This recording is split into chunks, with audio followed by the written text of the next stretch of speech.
ဘော်ရအားလုံးမင်္ဂလာပါမနေ့ကယူရီးယားရဲ့ညီလေးကြီးလာပြီပေါ့နော်ချက်ကဘယ်လောက်တန်းလာမလဲဆိုတော့35 40တန်းပေါ့နော်ချက်ကြီးတန်းပဲအရာကြီးတွေဒီမှာကျအရာကြီးတွေလှလိုက်တာချက်အရာကြီးတွေထွာဆိုင်ပြည့်ရပေါ့နော်ချက်မြင့်တယ်အကြီးတန်းအောင်မှချက်မြင့်တယ်ရှိုးချီပဲကောင်းတယ်ရုပ်အသွေးငွေဘာမှပြောစရာမလိုပေါ့နော်ဒီချက်ကလေးကမော်ဒန်လေးပဲကောင်းတယ်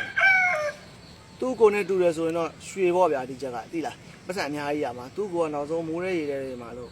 ဆွတ်တင်ပွဲပြီးတယ်ဆိုတော့ချက်မျိုးပဲပေါ့နော်သူကတော့ယူရီးယားနည်းနည်းဆက်တယ်ဒီချက်တွေကချက်တော်မယ်လို့တော့ယူဆရပေါ့နော်သူ့ကိုတော့တော်တော်ကောင်းတယ်ဒီမေပေါက်ပဲပေါ့နော်မေရတော့မရှိတော့ဘူးဒီသားလေးတစ်ကောင်ကြံခဲ့တယ်ပေါ့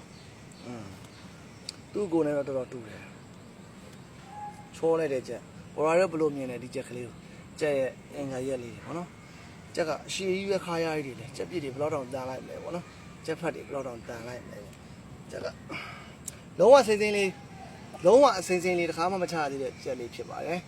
အားပေးပါအောင်လို့ဒီချက်ကလေးထွက်လာရင်အားလုံးကျေးဇူးအများကြီးတင်ပါတယ်ဘော်ရာတွေโอเค